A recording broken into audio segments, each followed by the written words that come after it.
Hey guys, and welcome to my first ever monthly reading wrap-up. First of all, I'm going to just address the elephant in the room. I am so sunburned, but only on this side, and my face. I have like a little mask, like tan line, and I also have this little like patch right there, so I didn't realize how bad it looked until I just saw it on my viewfinder. So, yeah, I'm really sunburned, so we're just gonna go ahead and ignore that. So yeah, today I'm going to be talking about all the books that I read in March. I read a lot for me. I read 12 books. So I read 10 physical copies. I listened to one audiobook, and I read one like ebook, I guess. So yeah, let's get started. So the first 3 books that I read, you should already know, are the 3 books in the Infernal Devices series: Clockwork Angel, Clockwork Prince, and Clockwork Princess. This was for my reread, so I could read Chain of Iron. So if you don't know about these books, it basically follows the London Institute of Shadowhunters and Tessa Gray, who is basically like a shapeshifter, and they have to fight these automatons who are controlled by the Magister. If you haven't read these, you should read them. They're very, very good. They are some of my favorite Shadowhunter books. The last one makes me cry every time, and if you would like to watch my Infernal Devices reading vlogs, I will go ahead and link those down below, and you can check them out. They are spoiler-filled, so if you don't want spoilers, I wouldn't watch them, but if you don't mind spoilers or you've already read them, you can go ahead and watch them. They're fun. Yeah, these are the first 3 that I read in March, so I rated all 3 of these 5 stars, because they are some of my favorite books ever, so of course they're always going to be 5 stars in my heart. So moving on from those, next up I have Chain of Iron. This book literally put me through a roller coaster of emotions. I was crying, I was laughing, it was so good. I loved it. This one was also 5 stars. So Chain of Iron is the second book in the Last Hour series. The first book is Chain of Gold, which came out last year. So this basically follows, again, the kids of the London Institute, and the Merry Thieves, who I literally love. Every single one of them with my whole entire heart. This obviously takes place where we left off in Chain of Gold, with James and Cordelia getting married, Matthew being Matthew, Lucy partnering up with somebody I never thought she would partner up with, which I get, but at the same time I'm just like, okay, just the Merry Thieves being the Merry Thieves. So it was really good. I really, really, really enjoyed it. I got through it really fast, and okay, so I did a reading vlog, a 24-hour reading vlog, which will go up next week, and I talked about, well, I read Chain of Iron in the reading vlog. It was a 24-hour readathon. So I don't remember if I talked about this in that video, but I'm going to talk about it here again. It's going to be a slight spoiler, so I'll just put like spoiler like on the screen somewhere, and then you can like mute me or like fast forward if you don't want to hear it. It's like tiny, it's nothing like too big. But yeah, I'll put spoiler, and when it's gone you can listen or just look for it to be gone. This is the only time I've ever like marked a page in a book, and it's because it literally made me cry. After James and Cordelia have been like reading and like talking about like traveling and like all that stuff, so she's just like in the room, and he comes in and he's like, I got you a 2-week anniversary gift, and she was like, okay, well, I didn't get you anything, like, and he was like, it's okay, like, I just, you know, wanted to get it for you. I like, basically, like, I saw it and I like thought of you. So it says, I'm just gonna read this real quick. So she opened it, and revealing, nestled on a bed of more dark velvet, a glimmering gold pendant on a chain. She drew it out of the box, exclaiming as she realized what it was. A small round globe, the faint outline of seas and continents etched into the surface. We have talked so much of travel, James said. I wanted to give you the world. Oh my god, the first time I read that, I literally like cried. I love James and Cordelia literally so much. I can't get over I can't get over that. And the fact that he still had, like, the gray slit on while he said that too, I just... That is literally, like, my favorite thing ever. Like, I still can't get over it. And I read this book, like, 2 weeks ago. And I'm still not over it. It was literally... Oh, the cutest thing ever. I called my best friend and I read it to her. I went downstairs and I told my mom and I told my grandma and I told my dad, and I was like, this is literally the cutest thing I have ever heard. So, yeah, anyways, that's enough of spoiler talk. So, I am gonna do like a full review on the book. That again won't come until later, but I just have so much that I need to say. Obviously, this was a 5-star read for me. When it comes to, like, books, I'm, like, very easy to please. So my rating system is just, like, out of whack. Basically, every book I read this year is 5 stars for me. Just because I love, you know, everything. But, yes, I absolutely adore this book so much. And I got through it so fast, and it kind of made me sad that I got through it so fast. Because I just want the last book. I just need more. So the next set of books I read are the Shadow and Bone trilogy. Hold on, I'm having issues. There we go. The Shadow and Bone trilogy. So this one is just the dust jacket because my dad is currently reading it and he's reading Siege and Storm right now. And I tried to get Siege and Storm in paperback and it was like sold out everywhere. So basically these books follow Alina Starkov, who is part of the First Army in Ravka. Her and her best friend Mal. So they go into this thing called the Shadow Fold, which is basically like a dimension where like monsters called the Volcra live, and it's not good because people die there. They go into the fold with the army, and basically they find out that Alina is a sun summoner, and she really is the only one who can destroy the fold. So she like goes to the palace and she meets the Darkling, who has like, it's like her power but like opposite, so it's obviously like dark, hence Darkling, and like they're training her to use her powers to get rid of the fold. So basically these 3 books just follow Alina and her story, and they're very good. They're very, very good. I have an entire video where me and Shelby talked about them, so if you want to watch that, I will link that up above as well as down below. So yes, I absolutely love these books. I was hooked. I read all 3 of them in like a week. I love Mal. I'm in love with Mal.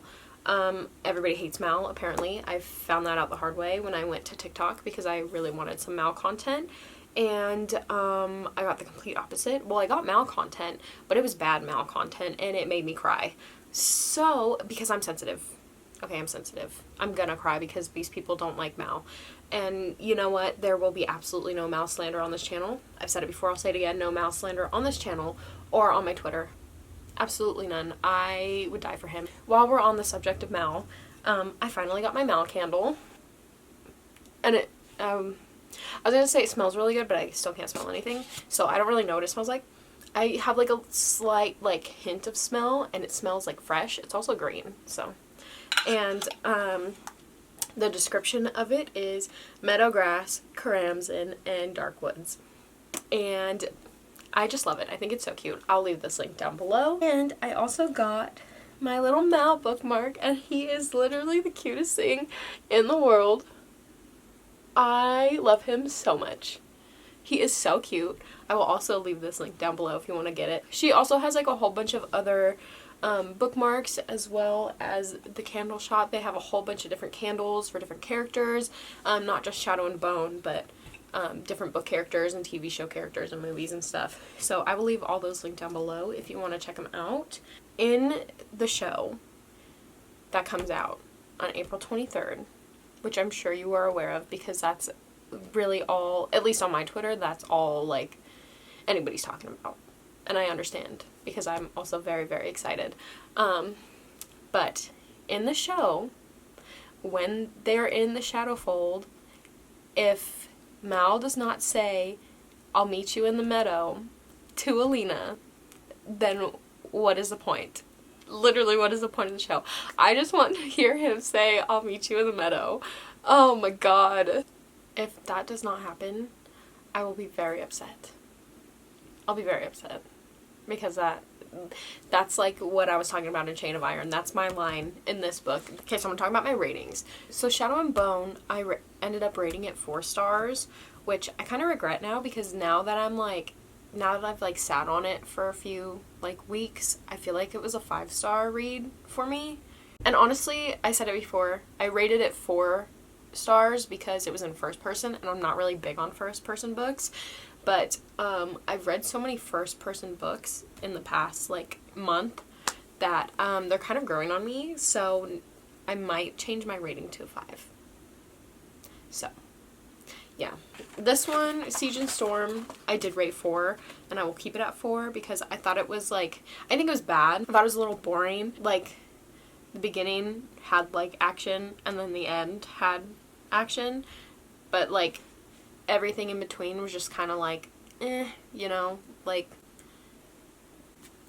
so it wasn't really a 5-star read for me. So this one I rated 4 stars. And then lastly I had Bruin and Rising, and this one I enjoyed a lot. This was actually my favorite out of the 3, which I feel like is an unpopular opinion because I feel like a lot of people thought this book like lacked, but I actually really liked it. This was the only one that I rated 5 stars. I really enjoyed it. It is my deep dive into the Shadow and Bone trilogy, which gives us a good segue into Six of Crows.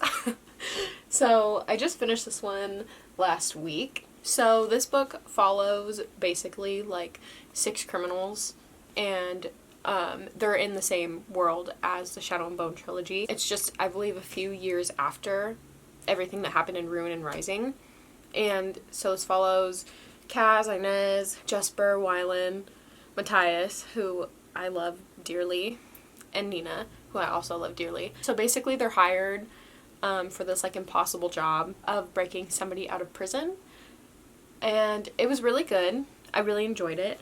I'm actually reading Crooked Kingdom right now, and honestly, I'm like 200 pages in, and I'm actually enjoying it more than I enjoyed Six of Crows. Like, I like Six of Crows. I did rate it 4 stars. Like, I get the hype, but at the same time, I didn't feel as connected to these characters as I did the Shadow and Bone characters, which I feel like is usually opposite, because a lot of people that I know started with these books and then went on to Shadow and Bone. So, like, I understand if I also started with this book, I would probably feel the same way. Yeah, like, I liked it. I really enjoyed it. I got through it pretty fast, but I don't know, I didn't like it as much as I thought I would, so I was a little bit disappointed, but it was still a 4-star read for me. Again, I am enjoying Crooked Kingdom a lot more than I enjoyed Six of Crows. So far, like I said, I'm about 200 pages in, and so far it is a 5-star read for me. So that's exciting. But I also think it might be because I already know these characters, and instead of like having to introduce myself to a whole new set of characters, like I already know them and I know their backstory and stuff, so that also could be why I'm enjoying it more. I don't know, I feel, for me at least, it's hard reading, like binge reading books that takes place in the same world but are like different series, if that makes sense. Like, I was so attached to these characters that I kind of had a hard time like bonding, I guess, with these characters. Like, I don't know if anybody else is like that, but that's also side note, I also had that problem last year because I read the Infernal Devices and I absolutely loved them and I loved all the characters in it, and then right after the Infernal Devices I read the Dark Artifices series, and that one, it was like, it's the same thing. Like, I had a hard time getting, like, bonding with these characters, so I didn't like it as much as I probably would have if I gave myself some time after the Infernal Devices to read the Dark Artifices. So I think I'm gonna go back and reread those at some point too, just because I do want to enjoy them, because I know that a lot of people do like them. And that's the same thing with Six of Crows. Really, the only reason that I kind of rushed into it was for the TV show. So I might go back later on, maybe next year, like later on this year, or maybe even next year, and reread it so it's kind of like fresh and new, and I'm not coming out of the Shadow and Bone trilogy and right into this one, because I think that will help me enjoy it more. And plus, again, I already like know the characters and stuff, but I don't know, I'm rambling at this point. But I liked it. I did not like it. Matthias is, I love Matthias. I would die for him. Nina, I would die for her. Them together, I love them. This one, like I said before, was a 4-star read for me. So please do not come for me. I'm so sorry. So the next book I have is an audiobook, so I'll go ahead and put the picture right up here. And that was In Watermelon Sugar by Richard Brodigan. Sorry if I said that wrong. So basically the reason that I listened to this book was because it was free on Audible. And if you don't know, which you should from this right here, you know that TikTok that's like, I am a slut for Harry, bro? That's me. I would die for Harry Styles. I love him literally so much. And obviously, if you don't know, if you've been living under a rock, he has a song called Watermelon Sugar. I can't remember what it was, but there was like this interview that I read, and he was like talking about like the book, or like reading the book or something, and it like, so I can't remember what it was because it was a really long time ago. But I found it on Audible, and it was free with my membership, so I was like, okay, I will listen to this, finally. So I listened to it. I would give you a description of what it's about, but I genuinely cannot tell you what it's about because I was so confused the entire time. It was alright. It was, like, really weird. Like, it was just, like, so strange. Like, there's this one part where the narrator was talking about how his family was eaten by tigers, but then the tigers helped him with his math homework. Like, it was just really, like, odd. It was, like, kind of a fun, like, little weird, like, story. I did give it 3 stars. It was just kind of, like, weird. Like, I didn't not like it, but I didn't, like, love it. So, I just felt like 3 stars was, like, a good rating for it. But that's really all I have to say about that because I could not tell you what it's about. So, kind of along the same page, I also listened to Who We Are by One Direction. I listened to the audiobook. I also have the physical copy of it, but I wanted to listen to the audiobook because it was them, like, telling their story. So it's like, it's the same as the book, obviously, because it's, like, the audiobook, but it's kind of like a condensed version of their stories, like what they say on the audiobook compared to what's in here. Like, in here is, like, a little bit more detail, so eventually I will go in and, like, actually read it. But for the time being, I did listen to the audiobook. I really enjoyed it. I'm a hoe for One Direction, so obviously I rated it 5 stars, especially because they were the ones who did the reading. And yeah, I just really enjoyed it. I love One Direction. I also really like just the hardcover of this book because it has all their signatures on it. So that's really cool. But yes, if you like One Direction, I would recommend listening to the audiobook because it was actually really good.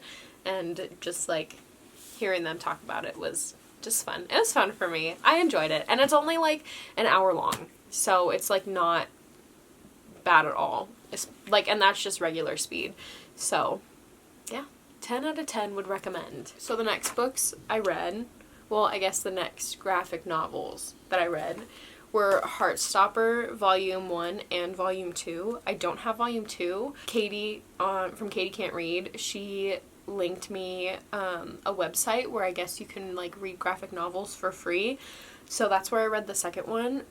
If you would like to check it out, I'll link that down below as well. So I gave Volume 1 and 2 both 5 stars because I really, really enjoyed these. This is the first graphic novel I have ever read, and I, like, love it. It's basically about Nick and Charlie who are, like, become best friends, but Charlie is gay and he, like, develops a crush on Nick. Everybody's like, Nick is straight, like, don't, like, hurt yourself and whatever, but obviously they, you know, fall in love. And it is, like, so cute, and I'm obsessed with them. I'm obsessed with these graphic novels. I'm eventually going to get volumes 2 and 3 because those are the 2 that are, like, currently out. Volume 4 comes out next month, and they're, I believe, in talks for, like, a Netflix adaptation of it, which I'm really excited for because they're so good, and I really, really, really enjoyed them. So if you like haven't read graphic novels, or you don't think that you're really into them, because I didn't think I was either, I would definitely pick this up and give it a shot, because it was really good and I like thoroughly enjoyed it. The next and final book that I read in March is The Shadows Between Us by Trisha Levenseller. I loved this book so much. It was so good. I think this is like genuinely one of my like new favorite books. Like, I loved it so much. It was so good. I was hooked from literally the very beginning, and I just like absolutely adored it. So this book follows Alessandra, who basically is trying to marry the king to become queen, and then she's gonna kill him so she can rule the kingdom. And so she basically just like lets these men fall in love with her and give her things, and then she's just like, okay, I've had enough, like, thanks, but bye. And then one of them, which I think it like tells you at the very first page, so it's not really a spoiler. It happens on the first page. So basically she kills her first love because he broke her heart, and she was like, I'm never falling in love again. This is like the ultimate like enemies to lovers, and I'm a hoe for enemies to lovers. So this was literally so good. Like, literally so good. If you like enemies to lovers tropes, and you like the like fantasy, like royalty, like type thing, I highly recommend this book because it was so good. This one I gave 5 stars as well. Again, I'm easy to please, but this book, I was like literally hooked from the beginning, and I read it in like 2 days, or like not even really 2 days. I read it in like the span of like 24 hours because it's like pretty short too. 326 pages, so it's like a quick read, it's an easy read, and it was really good with a plot twist at the end that I was absolutely not expecting. That also could be just because I'm bad at predicting things, but I was not expecting that. So if you have a chance to pick up this book, I highly recommend it. Okay, so that was my March wrap-up, my first wrap-up ever. Let me know your thoughts on these books. Have you read them? Do you like them? Do you like Mal? I will ask that question after every single video that I make, where I talk about Shadow and Bone. If you like the video, you can go ahead and give it a thumbs up if you want. And if you're not subscribed, you should subscribe. I post every Wednesday, and it's fun around here. So, I also have all of my social media linked below if you want to check those out. Also, I have Goodreads. So, that's it. Thank you guys so much for watching. I hope you enjoyed it, and I will see you next week. Bye!